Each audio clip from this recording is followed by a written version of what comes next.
Hello there. Thank you for joining me on the front porch this week. I'm your host, Adam Cook.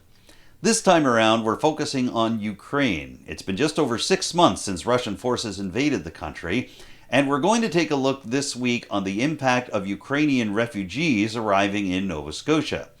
In just a few minutes, I'll take you to a press conference that was held by the provincial government last week involving the fast-tracking of Ukrainian healthcare professionals to set up shop here in our area, and as well about a new healthcare navigator that is going to be setting up shop in the eastern zone to help bring more Ukrainian healthcare professionals to serve in our hospitals and medical facilities. But we begin with a special ceremony held on Ukrainian Independence Day, specifically August the 24th. It took place at the Richmond Municipal Building in Arishat, where the Ukrainian flag now flies. In just a minute or two, you're going to hear from Trina Sampson. She's the Immigration Settlement Officer at the Y-Reach facility in Port Hawkesbury, and she'll talk about how Ukrainian families are settling into Richmond County already. But we begin our coverage of the International Ukrainian Independence Day celebrations with these words from Richmond Warden Amanda Mumbercat. So we're here today because Richmond County really wanted to show our support for Ukrainian Independence Day. It's an annual event that has been celebrated in the Ukraine for many years. Of course, will look very different this year. We're 6 months into the conflict in Ukraine, the murderous war that Putin is waging on the Ukrainian people. And so it was, I think, appropriate for us to show our support.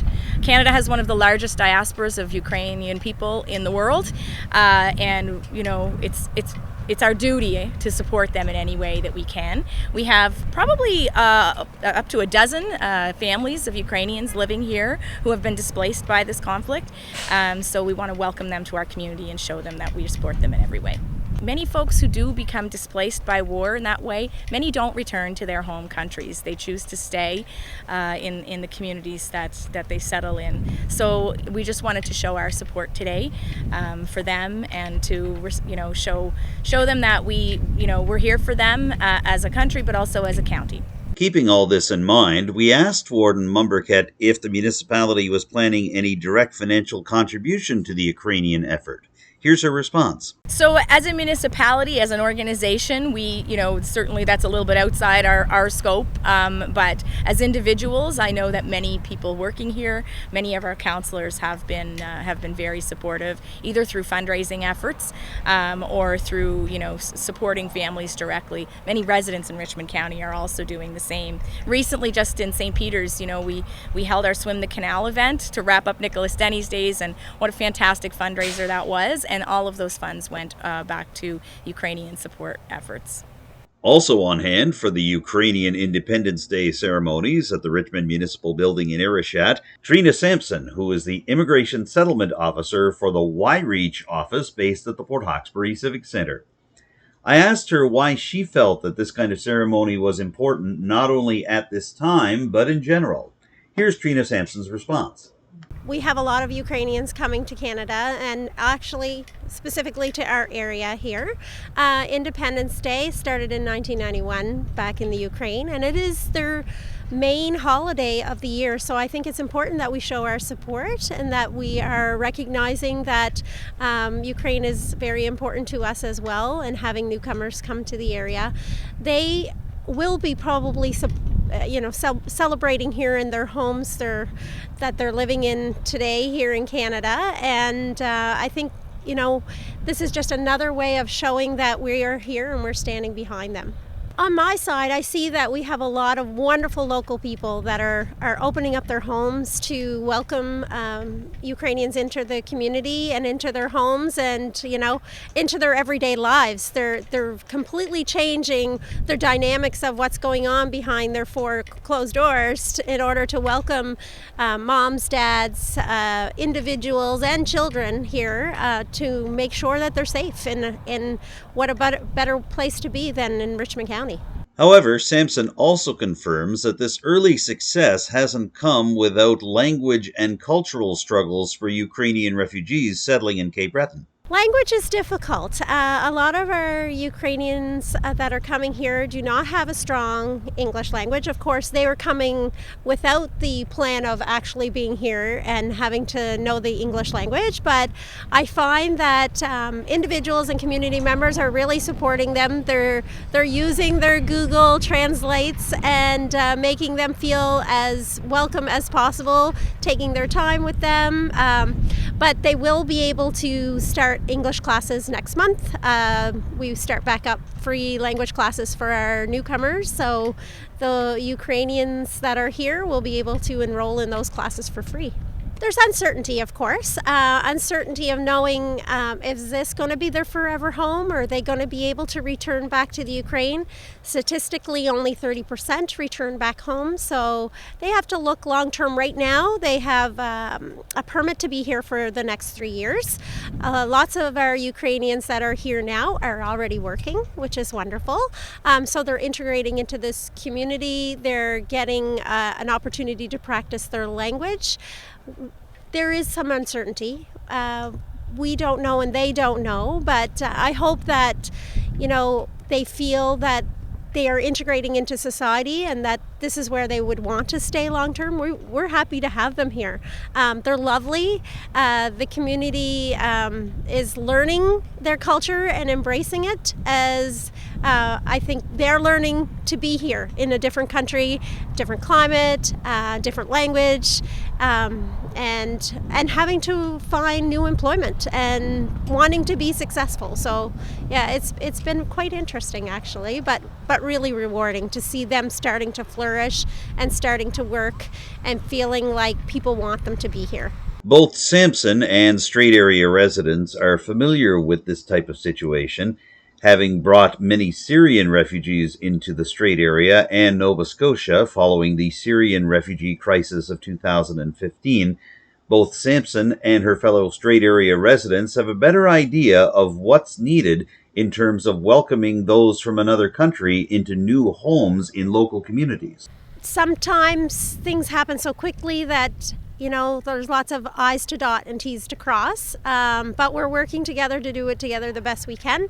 Sure, the experience from before, the interesting part is lots of these Syrian refugees are also the ones welcoming the Ukrainians into their homes and into the community, which is wonderful. Through some, like Amanda said, through fundraising efforts, they're doing a fantastic job. On my end, my office is in Port Hawkesbury. I service all of Richmond County, Victoria County, and Guysborough, or Inverness. And so through that, I have families coming to see me for support for many different things. It could be paperwork, it could be transferring a driver's license over, employment, getting a resume, English classes, so they come for all different aspects of it. Whatever helps them to integrate. We want them to stay long term. We don't know, they don't know, but hopefully together we're going to figure it out through lots of support and welcoming communities. Did you know that there are over 230 Ukrainian healthcare professionals who have applied to set up shop here in Nova Scotia? Well, the provincial government wants to fast-track that process, and so the Nova Scotia Department of Health and Wellness and the Nova Scotia Health Authority have joined forces with the province's College of Physicians and Surgeons and the Nova Scotia College of Nursing to help speed up the process of getting these Ukrainian healthcare professionals licensed to be able to work in our communities. Not only that, the Department of Health and Wellness has set up a program that will see 10 new community navigators, including one right here in the Eastern Zone, that will help to recruit Ukrainian healthcare professionals to come and set up shop here in our particular part of the world. In just a few moments, you're going to hear from a couple of the Ukrainian healthcare professionals that are already working in Nova Scotia. But we begin with the Minister of Health and Wellness, Michelle Thompson. We spoke to her via teleconference last week. Here's some of what she had to say. Most recently, we opened our hearts and our doors to Ukrainian nationals who were forced to flee their home. In doing so, we realized that we could also open opportunities to support those new arrivals with healthcare backgrounds to find meaningful employment in Nova Scotia's health system. When we learned the first arrivals were coming in June, Nova Scotia Health, in collaboration with the Office of Healthcare Professionals Recruitment, quickly formed an online survey where Ukrainian healthcare professionals could provide information about their experience and their qualifications. This information was used to connect candidates to recruitment contacts and information, and to support each person to navigate their way to working in healthcare in our province. This work is far from over, but today I am pleased to update you on those efforts. To date, we have received interest from more than 230 people. About 60% of those candidates are physicians, 10% are nurses, and 30% are from other health professions. These are Ukrainian nationals who live in Nova Scotia, other parts of Canada, or are currently abroad. All candidates are in various stages of the assessment process. We've also heard from people who want to pursue careers in our health system in non-clinical roles, like patient quality and information technology. Of those candidates we've been able to assess so far, about 90 have been referred to the various colleges responsible for licensing health professionals in Nova Scotia. In fact, today we are joined by Elena Kadenko and Shangrad, who earlier this summer arrived from Ukraine with their children. Elena will be one of 3 new community navigators who will help connect the Ukrainian community with their healthcare system. The community navigators will answer questions, help with translation, and provide support to candidates throughout their journey to employment. Nova Scotia Health will hire more community navigators in the weeks to come. Alex was a physician in Ukraine who will soon join the team at Colchester East Hands Health Centre. There he will work as a health aide, providing direct patient care as he works with Nova Scotia Health and the College of Physicians and Surgeons to obtain a license to practice as a physician here. The work so far has been a true team effort. Government, health authorities, and the colleges that license various health professionals have worked very closely together. Nova Scotia Health and the Nova Scotia College of Nursing will launch a pilot program to help internationally educated registered nurses access bridging programs. The College of Nursing has already taken steps to make registration and licensing more efficient for internationally educated nurses. And earlier this week, government provided support to the college's ongoing review of the registration and licensing process for these nurses to identify their efficiencies and create more streamlined paths to registration and licensure. The College of Physicians and Surgeons is also engaged in a number of initiatives to help license and integrate physicians trained outside of Canada by working with Nova Scotia Health and government to streamline service, to review the qualifications of internationally trained physicians, including those coming from Ukraine. For example, they have implemented a new pathway that will help more physicians to receive licensure in less time, with less administrative burden and a shorter but more robust period of assessment and supervision. They are also engaged with various other programs such as the Nova Scotia Practice Ready Assessment Program, the Physician Assistant Program, and the Clinical Assistant Program. We recognize not all applicants will meet the qualifications to receive a license in their chosen field. And in some cases, for those who are qualified, it may take time for them to reach full license. Even in the most routine situation, the licensing process does take time. So together we are working to reduce barriers and support Ukrainian nationals with healthcare experience to come and live and work in Nova Scotia. We know that resettlement in a new country in particular, and in this province, is something that is very challenging. And working with communities in a way that we believe that this is going to make a difference. And we know that working with you and with the Department of Health and Wellness and the regulatory colleges that Minister has spoken about means that we need to create pathways to practice. And there already are many examples where we, as the Minister has outlined, where we are making a difference and the commitment is there. We're exploring at the same time alternate roles in the health system. And I think today you will hear more about that in terms of people who, as being credentialed, are working in, for instance, clinical associate roles, are working in diagnostic imaging, as well as we're really thrilled to have the community navigator role as well. And so we continue to learn. We learn every day, we test and we try, and we figure out what's working and what's not working. And our commitment is to make it work better, and in particular for our people. So we want to make sure that we are engaged and with our communities, and we're engaged with our workers, for instance. So we have had Julia Guk, who works with us at the Nova Scotia Health, who is from the Ukraine, who speaks the language and has the commitment to move forward and to work with people in a meaningful way, linking with people, speaking the language, understanding what the cultural needs are. We believe we're learning, and we're hoping that we're going to continue to make that difference. But we've got to think about full integration into communities, and in Nova Scotia, our communities are ready. Our communities already, through resources that are existing and coming up with new resources, is something that is really overwhelming and incredibly important to the transition. So we need to work, for instance, with our regulatory bodies, our credentialing system, but we have seen in the last number of months how we are doing this, and the leadership from our regulatory bodies, doing this faster, doing it quicker, doing it better. And so we're really, really thrilled about this opportunity. But it also means that we need to have ongoing training. We need to have orientation, for instance, to the Canadian healthcare system, and in terms of Nova Scotia and what we're doing in Nova Scotia, and that's really important. And we're very, very committed to this, as you can, I hope that you get. We'll do our best. We'll try to make it as seamless as possible, and we're feeling very optimistic. Finally, in my role as the Vice President of Research, Innovation, and Discovery, as well as the Chief Nurse Exec, I never before have seen so many strategies moved at trying to enhance access for Nova Scotians. We see this as being very, very important. So just very quickly, one might ask, what do we do? How do we move forward in terms of the process?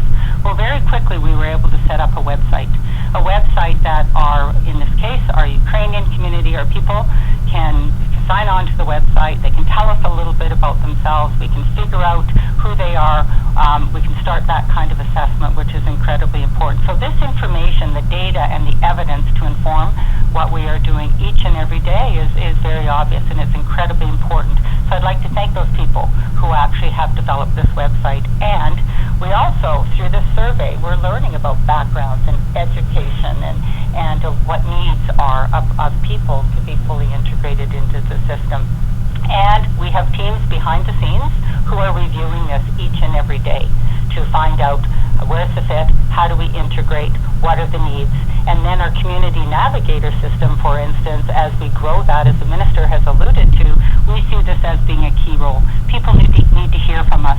They need to hear the calls. They need to find ways to actually link. So we're really thrilled about that. I think there's a lot to do with timing. I think certainly we felt the urgency to support Ukrainian nationals given the situation in Ukraine right now. I think our current workforce gaps as well have caused us to look at the way we've done things in the past, and we know that while we want to continue to attract Nova Scotians to healthcare roles, we know that immigration is going to be a key part, and we've talked about that before, in order to fill the gaps in our healthcare system. And so, it is a bit about timing. We see the urgency and feel the urgency for Ukrainian nationals, and we want to be able to be there and support them.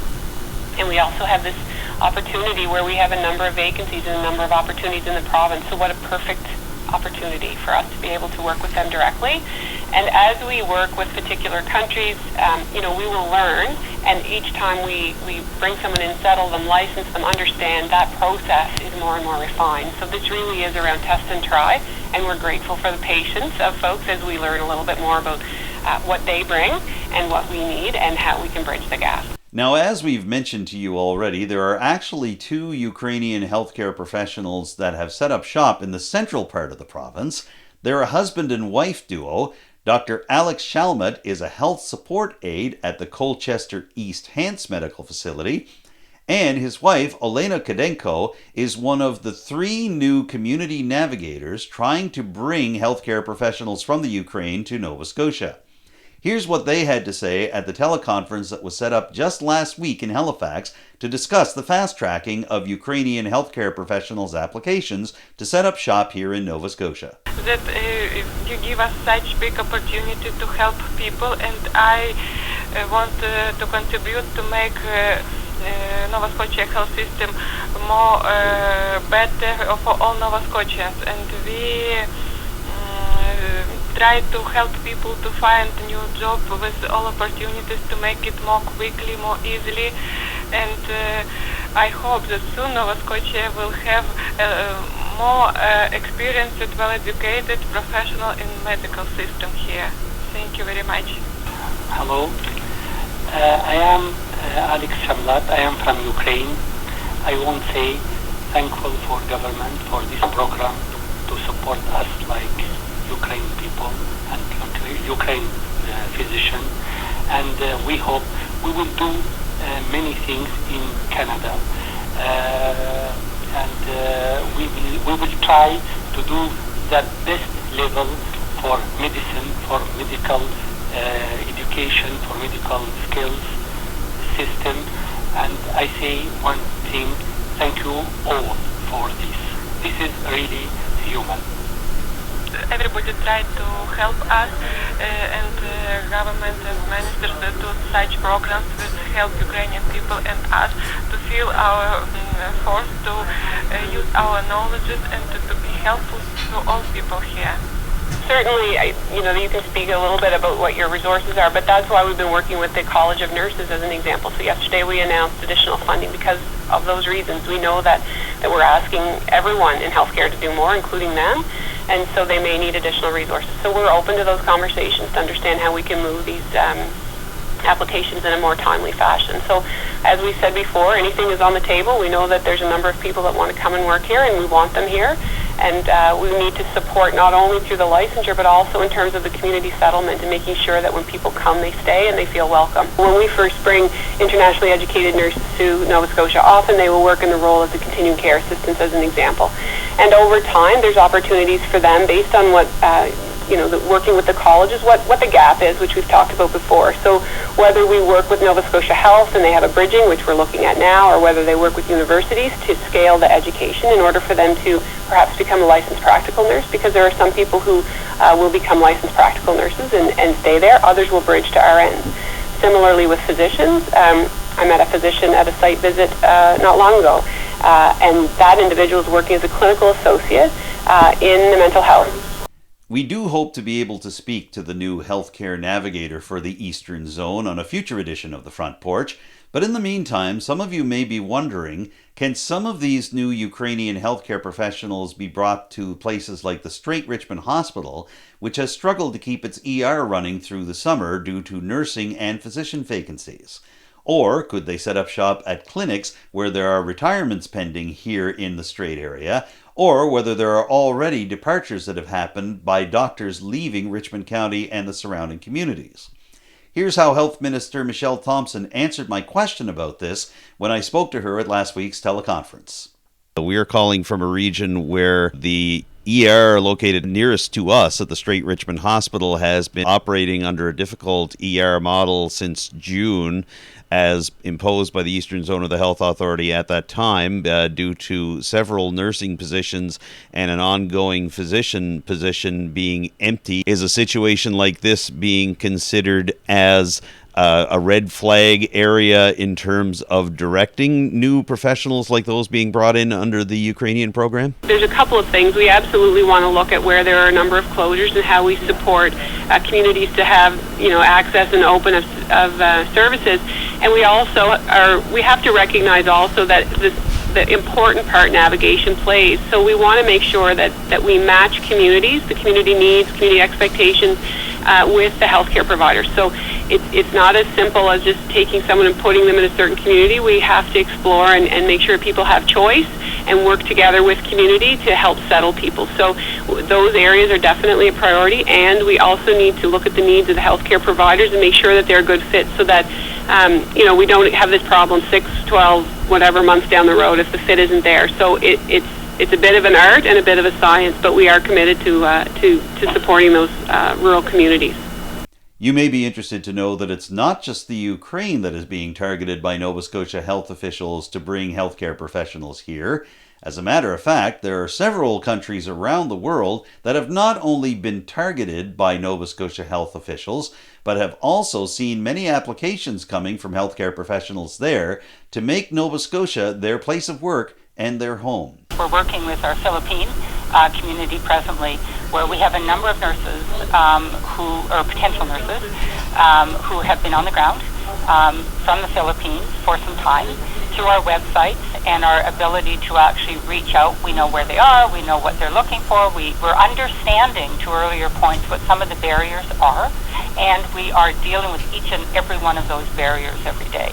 So at the same time, to support what the minister is saying, this every day we're dealing with others, and our Philippine community would be a very good example with Philippine consulate, other government, as well as others. We've had a number of Philippine healthcare workers here for a very long time, and so we want to continue that relationship. But at the same time, we are open to new partnerships. We're open to people who are coming to us and want to settle here, and so while we can create streams, most certainly it would be helpful, we are also open to others. As we increase, for instance, with our Indian community in Western Zone, for instance, we have plans for next week to hire community navigator to start that. In terms of our Filipino community, we also have been meeting with leaders from the Philippines here in the province as well as elsewhere. We like the model, it's working, and we also will be hiring community navigators to focus in that way. So it's not a one-size-fits-all. We see the navigator role as being incredibly important, as others have, and we believe that is going to be important to successful integration. So this is fabulous, and we're talking about Ukrainian people in particular, but we've looked at this. There's a large Philippine community. If we looked at our top 5 sort of numbers of who's applying as internationally educated nurses, the Philippines, India, the UK, Nigeria, and the US are the top 5 that come in. But that's why, again, having this opportunity to work with specific groups is very important as well. And as we wrap up our coverage of this partnership between the Nova Scotia Health Authority and the Department of Health and Wellness and various other healthcare stakeholders, we thought we'd give the last word to one of the Ukrainian healthcare professionals that has set up shop here in Nova Scotia. We're going to hear from Elena Kadenko, one of the new community navigators that is serving in the central zone for Nova Scotia. She and her husband, Dr. Alex Shangrad, have now set up shop in Colchester County. Here's what Elena Kadenko had to say about their past, and you might be surprised at some of the things they did before coming to Nova Scotia. I had to higher education. I work at the food engineers food industry. We test and check quality of nutrition and food, and after I studied and work as a lawyer. And my last position was in the General Embassy of Greek Republic. So I worked lawyer. And now so as I very close with my husband with medicine item, I try to help people here to find their position. I plan to make Nova Scotia our new home now. Really thank you for all Canadian people that you are welcome to us. And there you have it, folks. That wraps up this week's edition of The Front Porch. Thank you for tuning in, and a big thank you to my interview guests this week, Amanda Mumberket and Trina Sampson. And thanks to Communications Nova Scotia and the Department of Health and Wellness for allowing us to participate in the press conference held last week regarding Ukrainian healthcare professionals. If you have anything you'd like to see on future episodes of The Front Porch, or you'd just like to comment on what you've seen over the past half hour, we'd love to hear from you. You can contact me directly. My phone number is 902-625-8863. And you can reach me by email using the address adamjrcook, cook with an E, @gmail.com. You can also contact Talil Community Television directly with your suggestions and comments. The station phone number in Arashat is 902-226-1928, and you can reach Talil by email using the address talil@talil.tv. Don't forget to follow Talil on social media. We're on Facebook, Twitter, Instagram, and YouTube. And our YouTube channel features every single episode of The Front Porch, including this one, as well as our sister programs Talil 24/7 and Roundtable, and much more that we've created for you over the summer at Talil Community Television. For now, I'm Adam Cook. Thank you very much for joining me on The Front Porch this week. I look forward to seeing you again next week with a brand new show. Bye for now.